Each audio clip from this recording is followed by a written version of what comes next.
Okay, we're live. Welcome everyone to the State of E-commerce exclusive roundtable. Today we're going to be covering 2026 tactics, trends, and what really matters. So I have a couple of people joining me. First off is Rich Evans from Get Better. Secondly is Roz Evans, not related as far as I know, from Brightpearl, and Niklas Menke from Clearer.io.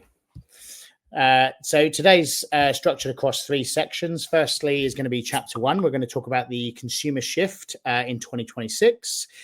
Chapter 2 is going to be the retailer reality. And then finally, we're going to be moving into chapter 3, which is a practical playbook for 2026. So we're going to see perhaps some tips and insights. After we've done our content piece, we'll then move into a quick Q&A at the end. So I'll be monitoring the chat in the meantime for any questions that come in. And if not, we have a few pre-written questions where we can provide some more advice on what's going on at the moment. So welcome, everyone. Okay. Thank you. Thanks all for being here. Right. Okay. Let's jump into chapter 1. So the consumer shift in 2026. Things that we're going to talk about. So community expectations, that's something that's massively shift. Personalization or hyper personalization and intent-based journeys and loyalty drivers as well. So I think without further ado, I'm going to cut straight into Rich and ask him a hard-hitting question for him to kick us off. Rich, how can brands build and nurture these communities? I mean, there's a massive shift at the moment, and I think it's in danger of saturation, but WhatsApp is hitting hard. Lots and lots and lots and lots of businesses now are adapting WhatsApp. So are lots of sales coaches. So I think there's been a bit of a trend, and I've definitely followed it, where like WhatsApp group, yeah, I'll jump in, and then my WhatsApp has just completely blown up, and I'm not getting back to dad anymore. Or maybe it's the reason Martin's not getting back to me anymore. Maybe you've adopted too many WhatsApp groups. So I don't know. Did you send me a message or not? I think it's somewhere. November.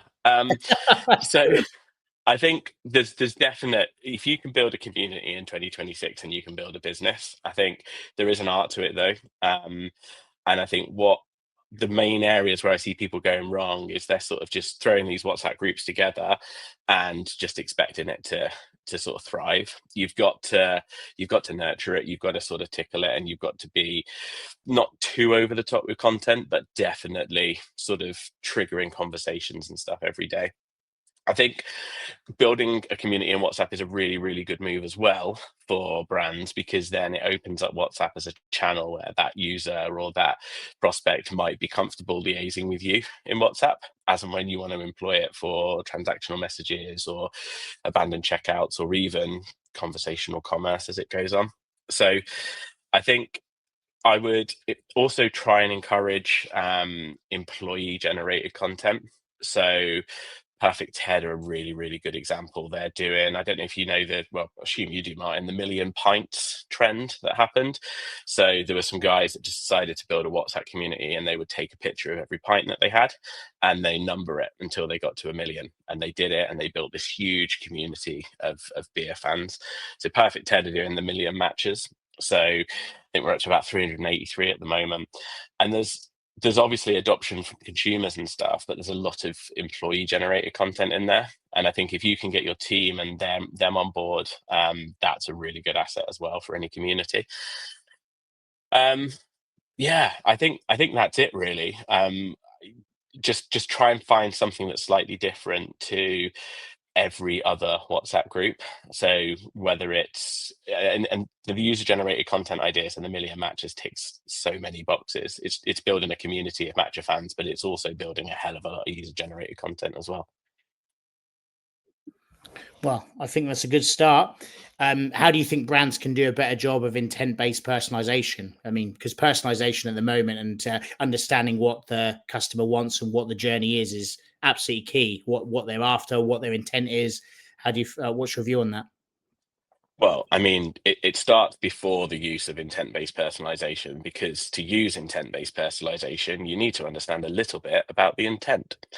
And I think one of the main things where we're auditing CRM accounts at the moment is just a lack of questions. We're getting an email address at checkout, or we're getting an email address at pop-up, and that's it. We might get a first name, but personalization does not end at "Hi, Martin." Personalization is really about more targeted content based on a user's actual goals and intent. So a second step on a pop-up to sort of say, like, why are you here? Why are you interested in our product? Which of our products are you interested in? Doesn't just help you then personalize a welcome flow based on what that user's sort of intents and goals are. It helps you personalize their whole journey.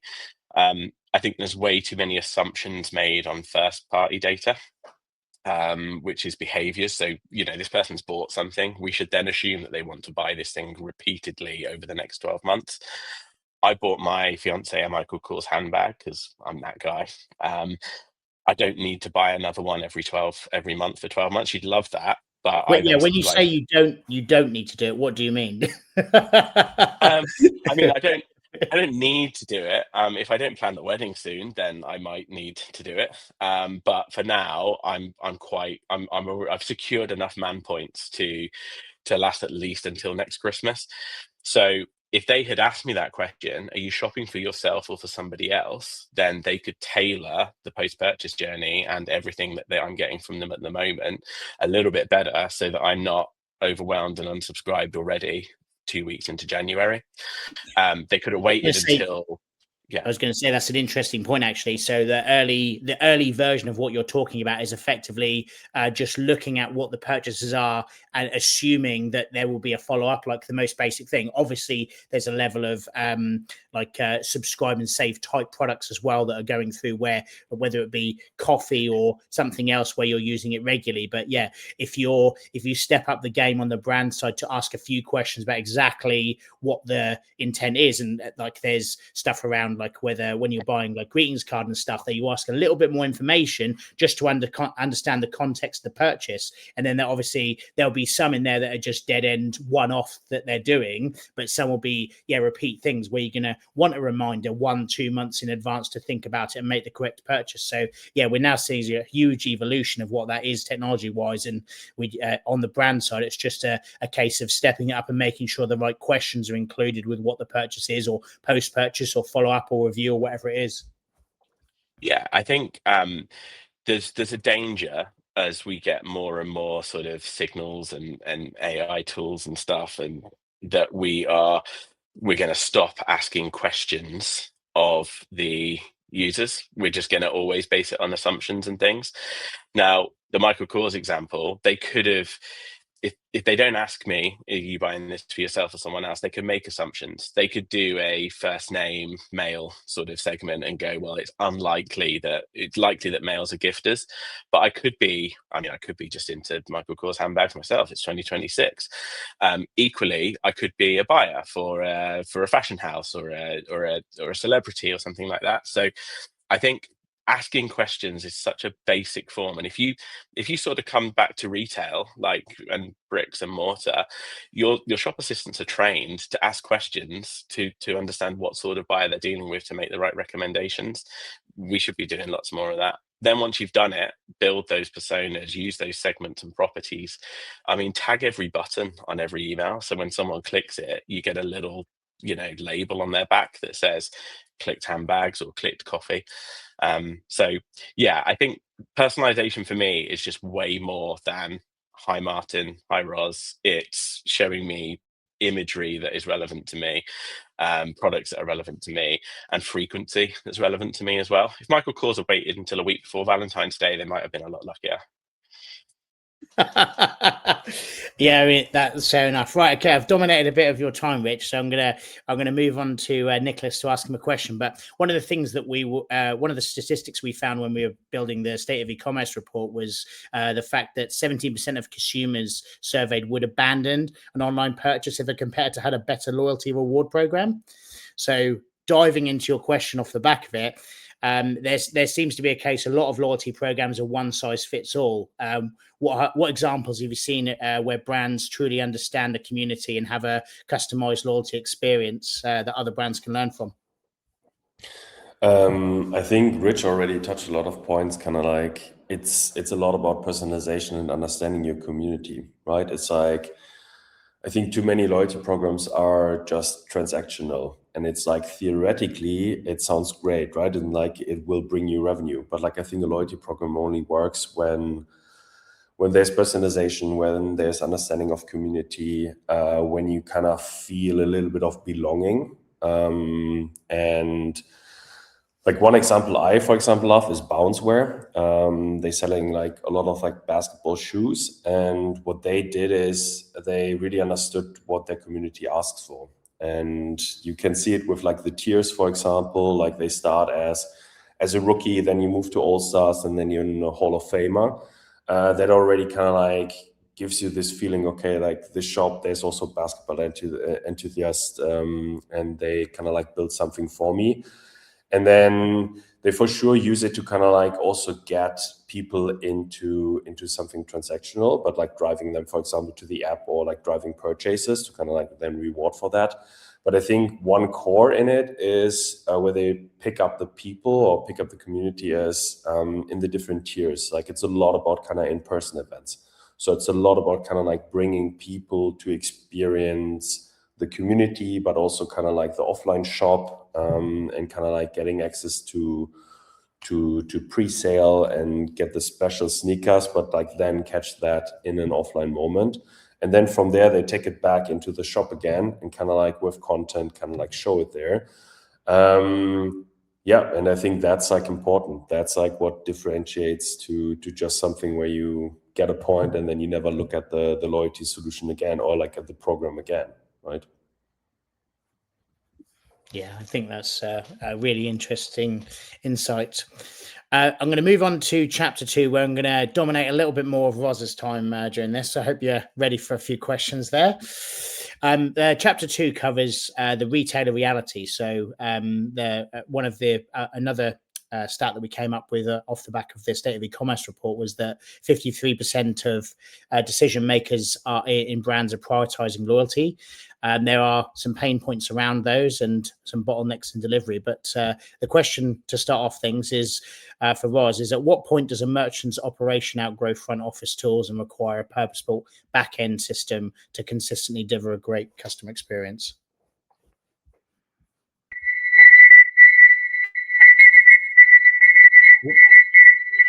Sorry, getting a lot of, we're not getting you through, Roz. Sorry. Sorry.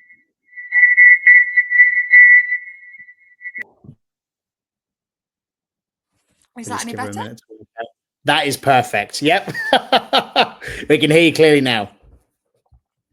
Yeah, no, I was just going to say that I think unified commerce and different ways of approaching customers and reaching customers is really important at the moment. And Shopify is doing a huge amount to address that, bringing all your customers into one central source, one central place, central view of the customer, etc. But I think the businesses that I'm speaking to, the customers that we have here at Brightpearl, and the organizations that are growing fast, rapidly scaling, are the ones that have more complications around supply chain, around fulfillment. And I think the time to start adopting systems that allow you to automate is when you find you're spending a lot of time dual entry, like taking an order from Shopify, putting it into a spreadsheet, communicating that with your 3PL, communicating that with the other systems that you're using. Using that kind of like centralized source of truth and automation engine helps businesses fulfill from different regions, make sure that delivery times are shortened by the fact that their warehouse is around the corner, make sure that if they are a D2C customer, they have different expectations over someone who's buying on a more B2B type level. A B2B customer will have potentially expectations of shipping timelines that are much longer than a D2C customer. So automation allows these brands to use one system to treat each customer specifically and personally, depending on how they want to buy and how they want to interact with the brand. You jumped the gun then on my next question, which is around how automation can improve customer experience while cutting costs. Sorry. I think you sort of covered that off. Yeah, I would add to that though, in the sense that you can really tailor that and you can you can get really precise with how you interact with customers. We work with some like electronic brands, for example, that would sell internationally, and they work, these companies work with third-party logistics or companies based in different regions. They're servicing hundreds of customers as well. If we can use automation to tell that 3PL to add the correct plug adapter to the correct region, that's a really simple automation rule. Like, just add a SKU to an order. We want to have, a European plug adapter. That customer has then got the right experience. They've not received 100 different plug adapters or got the wrong one. And things like that help us get really precise with the way we look after our customers. Well, there's a danger with using the word automation on this, that we might dip into AI, but we'll try to avoid that word today, maybe. A follow-up is, how can retailers scale without overloading their team? Well, I'm guessing automation is going to be a part of that as well, but are there any other insights you think that might be valuable there? I think a lot people come to us all the time, right? And the first thing they say is we're too manual, like the culture's low, we need more automation, we need to streamline things. And I think some of the conversations I've had recently are we speak to buyers, for example, who are creating their purchase orders. We can help them optimize stock, we can help them decide what and when to buy. And doing that then allows those buyers to get better relationships with their suppliers, more relationships with different suppliers, drive better cost prices, get better margins. So it's about making the jobs that people do more interesting. It helps with retention in a brand. It helps staff stay because their job isn't entering data into a spreadsheet, copy and pasting it into another one. So I think obviously that saves time and saves money because you're focusing on the tasks that are more profitable. But as on a whole, I think there's so many different parts of a business that can be automated. And I think sometimes people don't really recognize where their bottlenecks are. And we can kind of use automated reports to say, this is where you're struggling. This is where things are getting stuck. And I think sometimes that's kind of overlooked, just drilling into how you use automation to oversee what you're actually doing and how we can be better. Thanks very much for that. I think it's probably worth saying that in general, the retailer reality is difficult, right? It's difficult to know what the consumer wants before they even want to buy it. It's difficult to know how to engage them correctly. It's difficult to work out how to make use of automations to improve efficiency. Customers want the products they order. They want them yesterday. They want to be able to exchange them, return those, all sorts of different things going on there. And I suppose it's a general question to the room, which is that, what do you feel the retailer reality is at the moment? I think there's a quick hack that we've worked and I want to do more of, where we looked at a massive bulk of the customer service questions that the team are having to answer, especially in the window like post 14 days after purchase. Now that makes a really great FAQs page on a website, but we actually fed some post-purchase content in there as well. I think a danger is a lot of people treat a post-purchase flow and any post-purchase automation activity as get the next sale, like retention, buy again sort of thing. But actually, there's a really good opportunity to build a really good relationship with that customer and almost be giving them the answers to the questions before they even know that they need to ask them. So this is the best way to keep this clean. This is the best way to store this. This is the best way to serve this and things. So I think, obviously, someone's going to say, what about AI agents? So what about customer service agents and things? But your question was about improving CX. And I don't know yet if it's going to improve CX. It might improve response times, but I think there's still a few bugs and things to work out. And people like talking to a human. So I think instead prompting with answers to questions that haven't even been asked yet is a really good way. And it's a really good way to keep someone in your database as well. The most regular, the biggest window for unsubscribing is 7 days from when they've made a purchase, because they're subscribed purely to get a discount code and to see their order emails. But then you start pounding them for like, oh, don't forget to review it. You still haven't reviewed it yet. Can you review this now? And I do it. That's where you get the most unsubscribes. If you can be a general knowledge hub for the thing that they've just bought, I think you're more likely to stay in the inbox. Yeah, very interesting. Yeah, so to convert to be the dictionary or the lookup or the how to use in the best way, as opposed to pounding with reviews or sales or whatever. So building that closer relationship with the customer, and so that they think of you favorably when they come to make another purchase. Exactly. I think one point to add there. Oh yeah, sorry. Go ahead. Which one point to add there is kind of like when you kind of ask all these questions, is like how to leverage the data, right?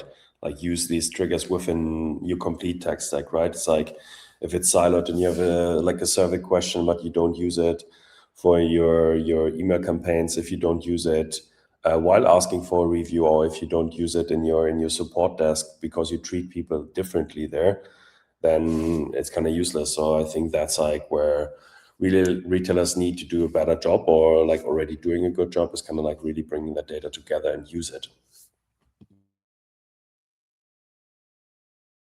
I'd sort of add, in terms of where I think retailers need to keep things really simple. And as a consumer, I've got brands that I'm loyal to and that I would go back for. My gym wear, for example, I've got a brand that I like and I trust and I like their leggings, and I go back to them because I'm pretty sure that when I go on their website, they're going to have my item that I want in the size that I want. And maybe they've got a new pattern or a new color, but I'm pretty confident I'm going to be able to get the thing that I want from them. And chances are as well, I'm then going to be able to add something else to my basket because I want to get that free shipping, or I want to get something that's a benefit to me. And I know that if I don't like it, I can return it, and it's really simple, and I'll get my money back really quickly. And there's no kind of like cons behind that. I think as a consumer, and I think probably a lot from the report came out as well, like business consumers want to go online, know that the product they want is there, be able to easily add other similar items that they know that they might like into their basket. And if they don't like it, return it without complication. And I think without the right systems behind the back of that can be really time consuming for businesses to get right and really expensive to get wrong. So I think that's something that we really focus on at the moment and we see as really important. That's a really interesting description of the relationship, but ultimately you really want to buy from them, and you want their advice and them to show you what other products you're going to really like because they fit the things that you've purchased before, something that's very similar or associated with. So yeah, very interesting description of the relationship. Okay, right, let's try and move into section 3. That's chapter 3, practical playbooks for 2026. So we're thinking about how to get loyalty right, how to get automation right, how we're building a community that lasts and creates value, and subscriptions are done properly. So I'm going to kick that off with the first question to Niklas, and it might be a difficult one, but what role do you think the offline store plays in modern loyalty programs? Yeah. I think I said it before, right? Like a good loyalty program is also a chance to kind of like connect offline and online. And I think often it's kind of like taking too siloed. Like you have a cashback solution in the offline shop, and then you have a loyalty program in the online shop, and it's not really connected. So you kind of like feel like you're purchasing at an online store, like from a different company than kind of like offline. And I think that's what you want to connect. Like you want to use these informations, like someone like in the shop should also know that that person is maybe an active loyalty user. How can you do that? I think it's really important to have loyalty cards, which are also physical, or like in the Apple Wallet or in the Google Wallet, available. And then that data is also kind of like fed back into online, and that you can also encourage certain moves, like you're opening up a new store and you want to kind of like bring people there, then maybe you can encourage that over the loyalty program to kind of like really drive people to that shop. And the other way around, right? Like you have your super loyal customers always coming to the shop, but you could see them also kind of like benefiting from online, kind of like use that to kind of like drive them back into the shop. So I think it's super important to kind of like connect offline and online, also through a loyalty program. And use that data then also kind of, for example, in Klaviyo to kind of like speak to them differently. If you know they kind of like offline and online, kind of like give them some personal hints about like maybe the street, maybe the town they're in, to do that. Yeah, interesting. Thank you. Right, I'm going to move into Rich for a little question here on how can brands stay ahead of the competition with creative subscription offers and loyalty programs? I think it very much depends on the product. I think surprise and delight. I think a lot of brands are running loyalty and subscription and then struggling with the hit on margin when you're giving a discount for the incentive for subscription and you're giving loyalty points. And if someone subscribed to your product and they're building up loyalty points, that might end up with a cancellation of the subscription for at least 1 month because they've got loyalty points where they can go and cash them in and buy it. So I think there's some really creative stuff being done. Elsa Ra is a really good example of that. They do a lot of good work with surprise and delight. So I think they've got triggers. So at your 3rd, at your 6th, at your 9-month, and then sporadically between, they will send some socks or a wash bag, and it's all branded. It's all doing really, really good job to further push the brand. But I think that's where I see the best sort of retention in subscription, when you keep getting it because you just don't know what you're going to get with the product next month. I think there's a contact lens brand that people talk about a lot anecdotally, and the fact that they send a little mini bag of Haribo with your contact lenses. And when they do like NPS surveys and stuff, the people that sort of mention like, what are the reasons that you stick with us? Oh, I love it when I get a bag of sweets, and it's like a 10p max bag of sweets. So I think loyalty points and loyalty programs, when they're run right and stuff, can be really, really good. But surprise and delight and like money can't buy merch and things like that, I think is a really good way to stay ahead, and kind of combine subscription with loyalty.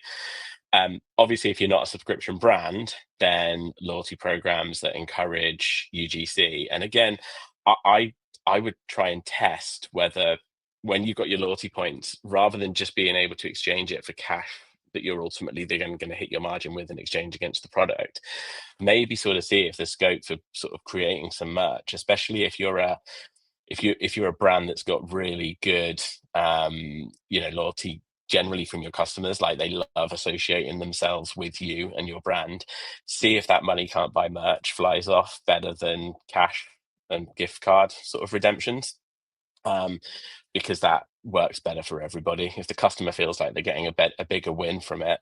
I mean, I constantly walk around in free merch because I hate buying anything. Clothes, I think I've probably got Klaviyo socks on today. I have. So yeah, I think not just having the cookie cutter, will subscribe and save, you get 15% off when you subscribe, and you get X amount of points that you're probably never going to use when you join our loyalty. Maybe think about how you can combine them and look at money can't buy merch and marketing exercises like that, rather than just cookie cutter. Yeah, I think that's good. I'm also pleased to see that you've got a hat that's got quite a good meaning and intention behind it as well. Very much so. Shout out to Uncle Matt's hats. Very rarely catch me outside of an Uncle Matt's hat. Okay, to Roz, how do back office operations impact loyalty from where you sit?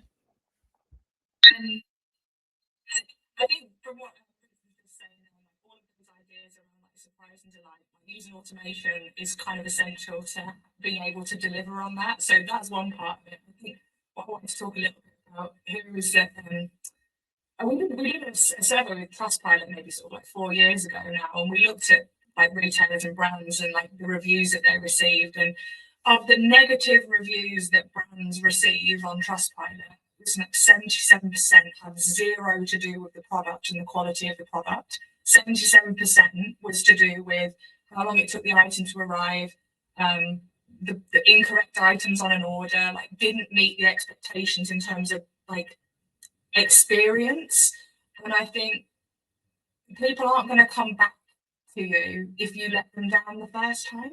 So yeah, we've got a retention's huge. It's so important to retain the customers that we've already spent so much money to acquire in the first place. If we can just make sure what they bought arrives on time, it's the accurate and it's the correct product, that in itself is a delight. And that in itself is something that the customer expects and is as a bare minimum. And then once we've built some trust, once we've built some relationship, that's when we can start adding more exciting things such as packets of Haribo to our orders to to make that customer experience keep coming back more and more. It's an interesting statement you made there. Do you think ultimately that customers value accuracy of delivery time or speed? I think speed, but I think they go hand in hand, right? Because if you get the item delivered tomorrow and it's the wrong thing, you haven't got it anyway. So it's going to take another week for you to return that item and get it eventually, and it's cost everyone a load of time and effort in the meantime.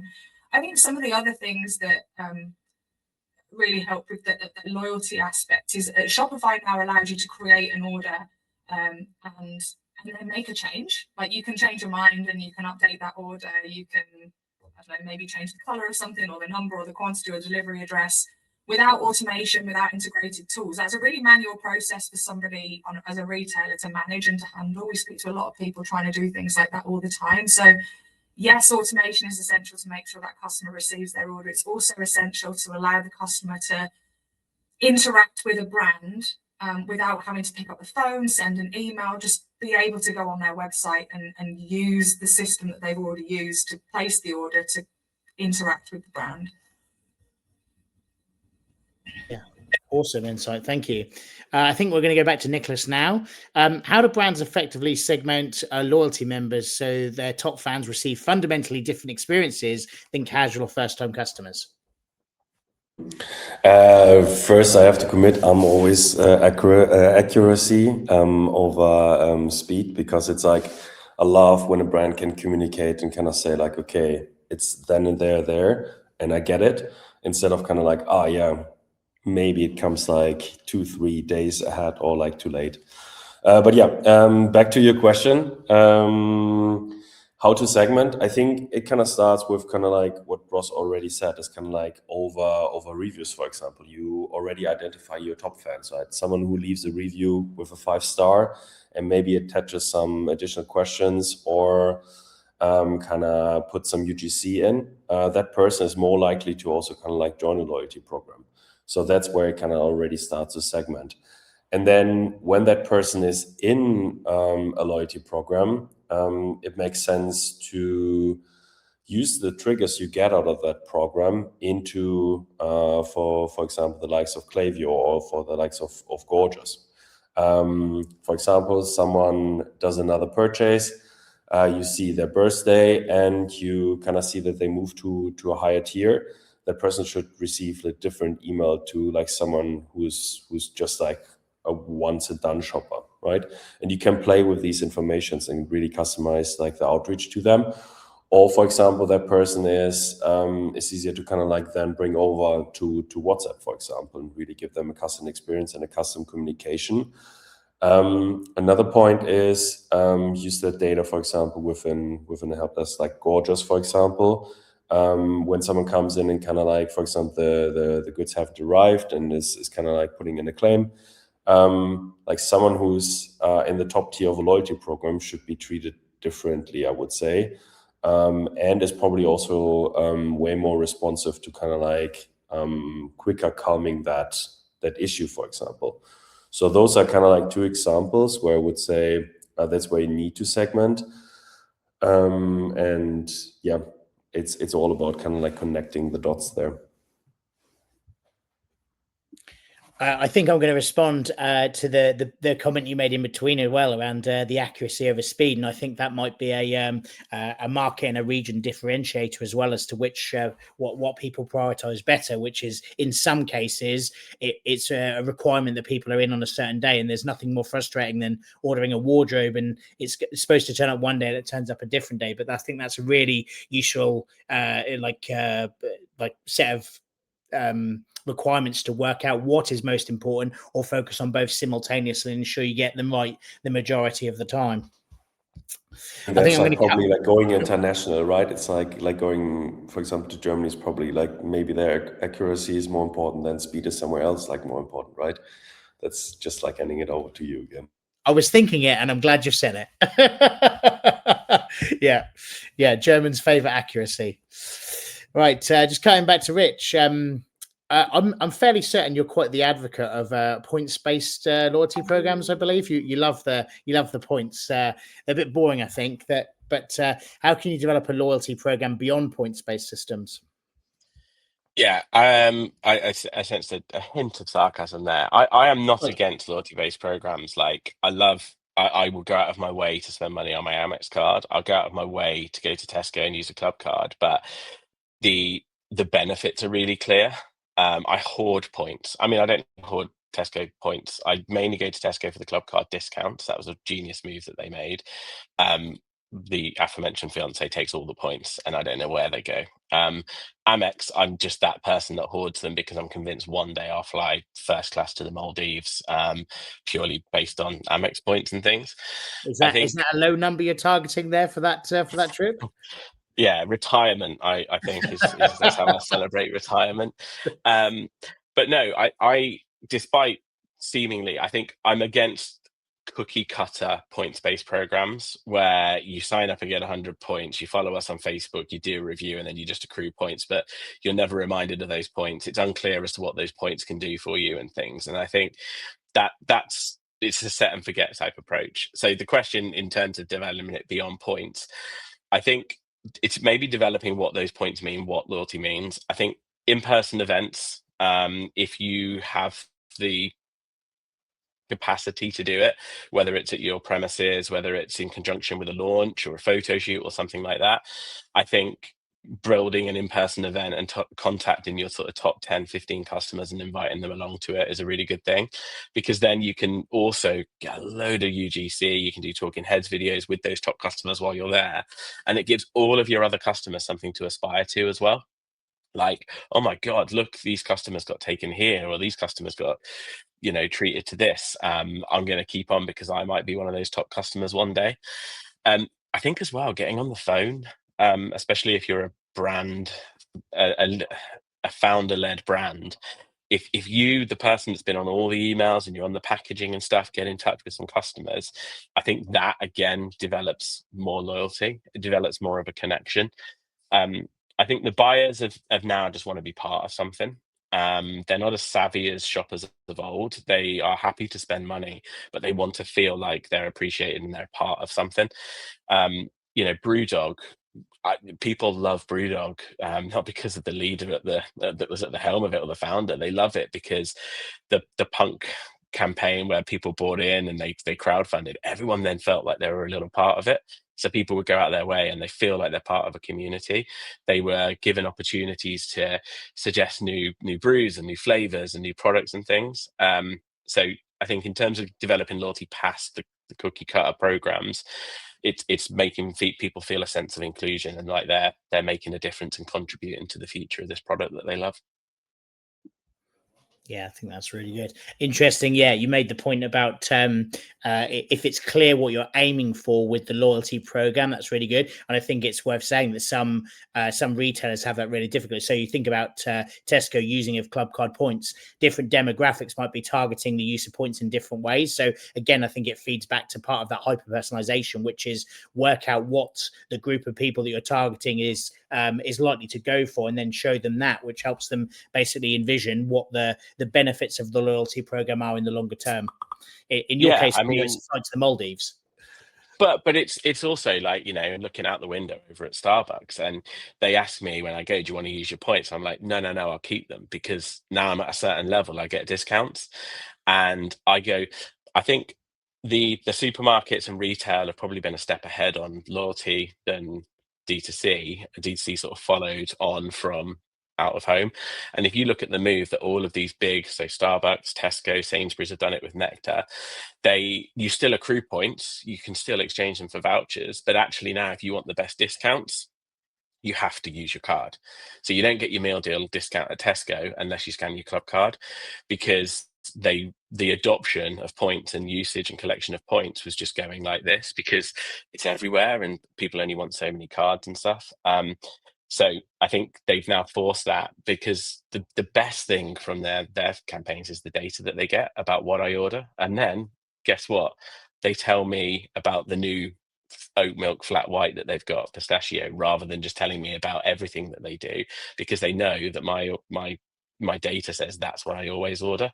When Tesco wants to give me a voucher for redemption, it gives me a voucher for something that I'm always buying. So I think we've probably got a lot to learn from the way that they've gone. And yeah, if you're going to do a discount, well, you only get the discount if you're part of our loyalty club, and you get points. So yeah, a few different points there, but hopefully answered the question in a roundabout way. You absolutely did, and I think going back to something you said earlier, which was around sign up for our newsletter and you're getting a discount. Well, that's taken that tenfold, right? Which is that it's a situation where you want to be part of the club and consistently have discounts. You need to be a member of the program, and then off the back of that, we can work out and support you in the journey and buying the things that you like to buy, whilst telling you how we can help discount them. Exactly that. Yeah. Okay, another one for Niklas, which is once you've identified your top fans, how should brands treat them differently? Yeah, to be honest, I think Rich took a lot of my points here. It's basically your top fans are a learning engine, right? As kind of said before. I think one step back is kind of when you design a program, kind of look at what is your ICP, right? It's if it's a younger kind of group of people, I could see that, for example, high chance of winning a raffle kind of works, right? If it's an older group, then maybe for example, one of our brands is kind of a dog food brand, and they do a lot around kind of playing the emotion with kind of they talk in the person of the dog, right? That works. That might not work with younger group, for example. And when you have that, then it's designed, and then when the program works, kind of really invite your top fans, to in-person events, ask them the right questions there, and then adapt the program on the run, right? It's what the input they can give. That's something you should change. When they say, hey, I want to have cash back, maybe that's the way to go. If they say, hey, we just want to have higher chances of kind of pre-sale, or if we can get higher chances on kind of joining in-person events, then maybe that's the direction, right? So it's really about kind of listening to them and give them give them the feeling of they have a voice in the company, right? Becoming that's what you said, Richard, about crowdfunding, right? It's asking these questions, kind of saying, okay, we kind of take your feedback and we make it ours. That's kind of the same thing, right? And that's where community kind of starts. It's kind of feeling of belonging. Thanks, Nick. I feel like I've dominated Rich and Niklas in this one, Roz. So if there's any insights you'd like to add, please feel free. But if not, I've got plenty more things I can ask you later. Oh, sorry, we're not getting you through just as well again.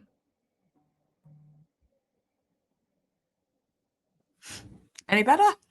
Much better. Shoot. They keep changing their minds. But no, I would say, yeah, learning a lot there. It's all really, really good stuff.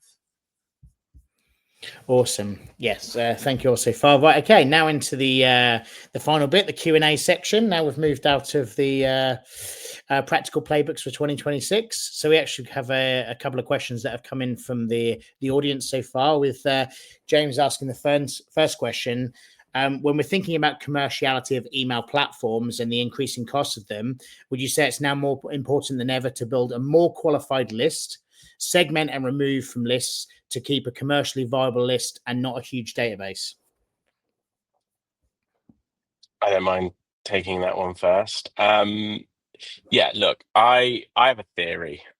Your email platform, such as Klaviyo or any, is only really expensive if you're not doing what James has just mentioned there.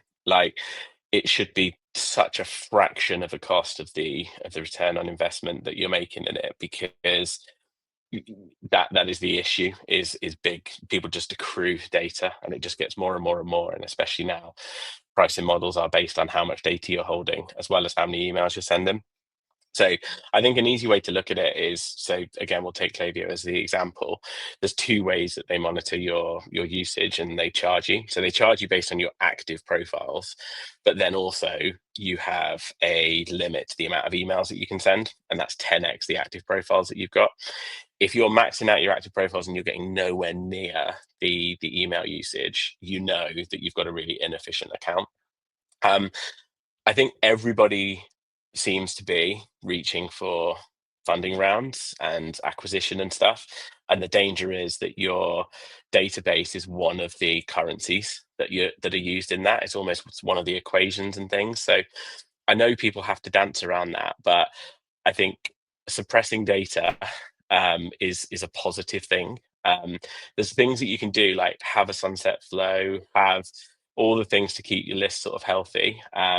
If you're gonna write someone off as unengaged and suppress them, maybe download them as a CSV and feed them into some of your advertising platforms. So can we try and re-engage them on Meta and things?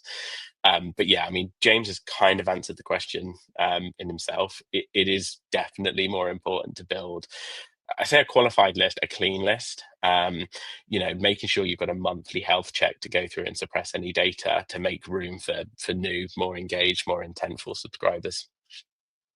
Would you say it's kind of like also a little bit different on which state of business you are? Like if you're just kind of like early on, it's probably different to kind of like if you're an established business with, for example, loyalty program, huge amount of reviews, and kind of like you can do this segmentation. That's probably like also a big part of it, right? Like in the beginning, you just want to grow it and maybe you sacrifice like the quality, right? Yeah, 100%. I mean, I know this is public, but I don't mind admitting I'm a rehabilitated competition hunter. There was a time in my life where I was living up in Bristol, didn't know anybody, and I would enter competitions on the Martin Lewis Money Saving Expert Forum every evening. And I had no intent with those brands other than wanting to win something. And I think it depends on how you built your database as well. If you're sat there now and you've got to the point where Klaviyo feels expensive, well done, because you've built a big database and you've got to a certain point in your business. But if you look back and think in those early days, like I was taking data from anyone, I was running competitions with brands that were really vaguely aligned with my target audience and like bringing all the data in and stuff. They're all still sat in your account and you're probably not even emailing them because they're engaged, but people are scared of getting rid of data because people associate data with value. So I think look, I'm more than happy if anyone mentions this thing, do a really quick data audit of any Klaviyo account to say, yeah, look, this is what you're holding on to. There's also the big thing. So the definition of active subscribers in Klaviyo is haven't told you not to email them. So you've got your subscribed, which is really, really easy, like explicit, yeah, send me emails, please. You've got unsubscribed, again, really, really easy, don't send me any emails. And then you've got some gray matter in the middle, which is you're never subscribed, which are people that you've got their data because they probably bought something or at least reached a checkout or done something, but they haven't given you explicit consent. Now, in some territories and some strategies, they might be considered fair game because there's reasonable intent, they bought something from you. But generally speaking, a lot of people just won't be touching them because they're fearful of GDPR, whatever data laws that you're under.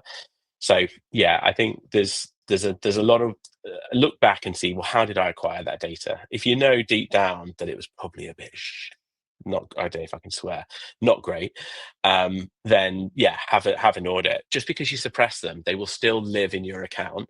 You just won't be paying for them. And if they ever come back, they get woken up and you keep all the data on them and stuff. But yeah, I would be pretty brutal when it comes to suppressions, especially this time of year. If it's been a year and they haven't bought from you and you've just gone through a Black Friday and a Christmas period, it's probably a good time to say goodbye. I think you've entered into an interesting area where one of the follow-up questions aligns with that, which is around mistakes that can be made, which is what are the biggest mistakes brands make when trying to build a community, and what should merchants or brands do to avoid alienating their community? And like you said, you've dipped into the section of using data that is perhaps difficult in certain regions to not use because they're not fully engaged with you and then maybe not interested in some stuff.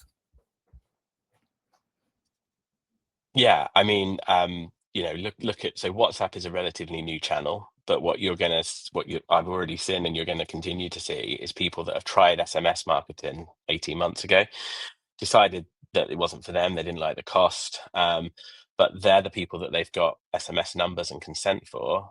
So now they're firing broadcast WhatsApps to people that they haven't spoken to on their mobile device for 18 months because they've got a new shiny channel that they want to test. For that consumer, that's a really out of the blue. That's like getting a text from an ex that you haven't spoke to for 2 years. It's awkward, it's icky, and you don't really know what to do with it. So you just mute it and block it. So yeah, I think too much too soon. We speak to a lot of brands that maybe haven't done any sort of CRM marketing and things. So there might be those brands that Niklas sort of said, like growth brands and stuff. And now suddenly it's high on their agenda. Acquisition costs are going through the roof. They're like, right, we want to, using the actual terminology, we want to pummel email. We want to really hit them on SMS. But again, you've got to be conscious of, if those people have been used to not hearing from you, or hearing from you really sporadically, which might be their preference, and then suddenly you hit them with an email and an SMS every day for a week, you're going to switch them off. So yeah, in terms of building a mistake when building a community, I think being on understanding your consumers and your community's agenda over yours is the biggest thing in your world, your brand and your community. To them, it's one of 100 different communities that they might be a part of. Yeah, like one point to add there, like I think that's a really good point, kind of understanding users first. Because like what I see a lot is like that community is built too theoretical, right? It's like, oh yeah, it's a new trend, we need a community. And then it's like, okay, this is how it would look like to build a community, but like every case is different, right? Like as I said, like a dog food brand is completely different to kind of like a brew dog or like a beer brand, right? So first understanding, okay, what's the bigger purpose of building this community? What do we expect, and what also like the users kind of expect from it, instead of kind of like just saying, okay, we need to have a WhatsApp group which is massive, and then you kind of like miss ideas of kind of like, okay, what is community and how do we want to kind of talk about it, right? Yeah, I agree with that. Right, I think I'm going to move into a final question, which is again open to anyone, but feel free to add any recommendations on top of that if you like, and steer off. But final question is, what trends are being overhyped and which are being underestimated?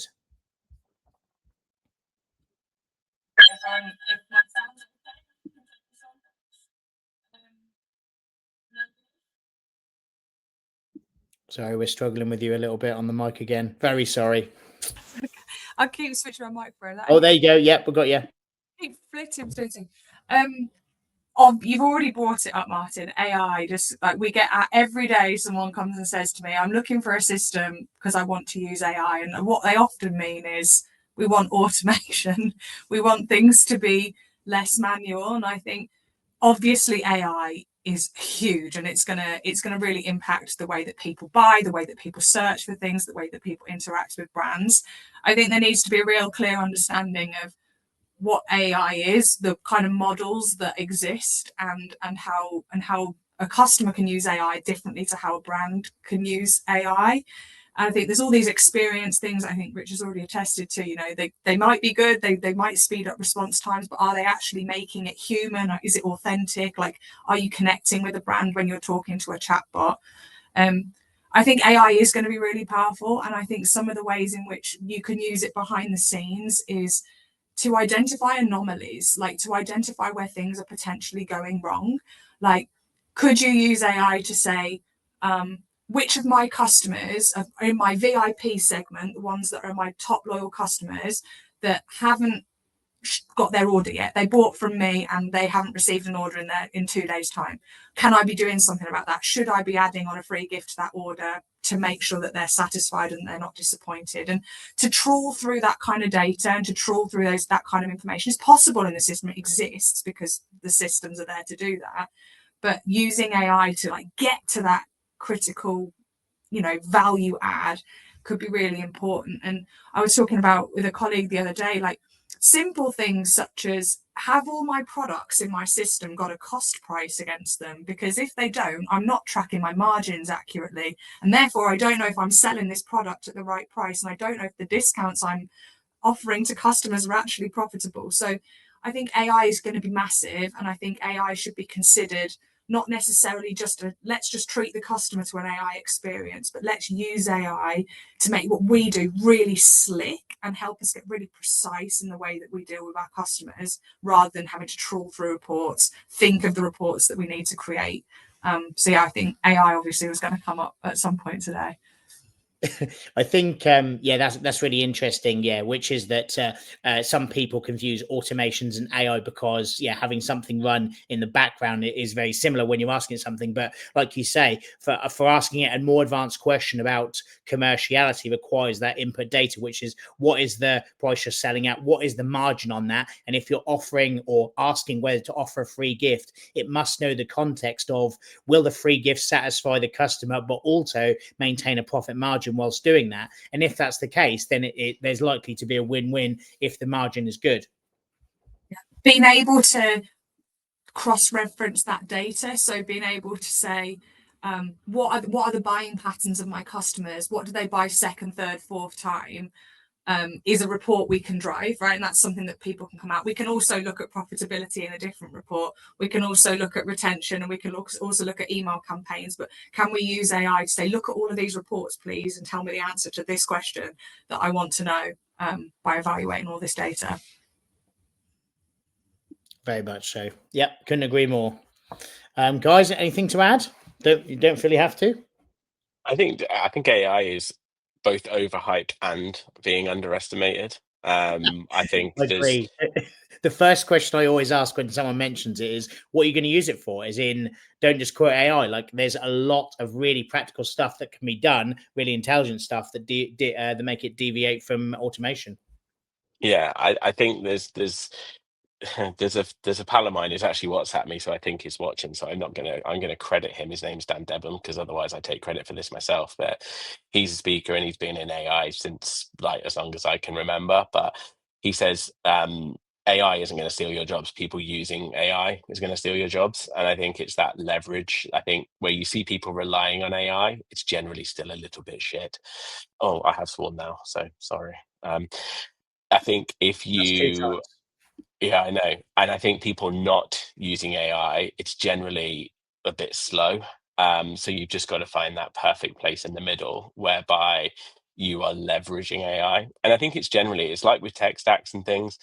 I think I see so many people plugging in tech, and I won't mention any names, but like to do things that they're not even utilizing the basic functionality of their Shopify or their Klaviyo or whatever they've already got, and then they're plugging in this tech which amplifies that capability before they've pushed to the ceiling of what's actually possible with their native tools. I think there are still no magic wands, no golden bullets. Like, you can't. Artificial intelligence is great, but it won't replace hustle and genuine intelligence and genuine data. So yeah, I think there's a magic middle between people that aren't using it at all, people that are heavily relying on it, where those people that are leveraging it are probably going to be the ones that win. Yeah, brilliant. Maybe Martin, like you got no questions yet. So what do you think is overhyped and underhyped? Well, I already steered into it a little bit. I think AI is a good answer for that. So I'm just going to steal that one, which is that, you need to be it's very valuable. You need to be very clear exactly what you're using it for, and make sure that you've already got everything else that's in your repertoire of tools working properly first, because otherwise you're adding on to an incomplete version of what you're supposed to be doing. So make sure all your systems and processes are in place first, and then improve on that and make the operational efficiency much better. And that, of course, increases accuracy, delivery times, like the customer experience. So yeah, slick operations, I would say, is what's important. Okay, well, I think that makes us come to the end with out of time now, I'd say. So I just want to say thanks very much for joining the State of E-commerce virtual roundtable on 2026 tactics, trends, and what really matters. And just want to say thank you to Rich from Get Better, Roz from Brightpearl, and Niklas from Clearer. So thanks very much, and thanks for watching either live or the later recording. And goodbye. It was Thanks, a pleasure. Brian. See you in a bit. Bye-bye.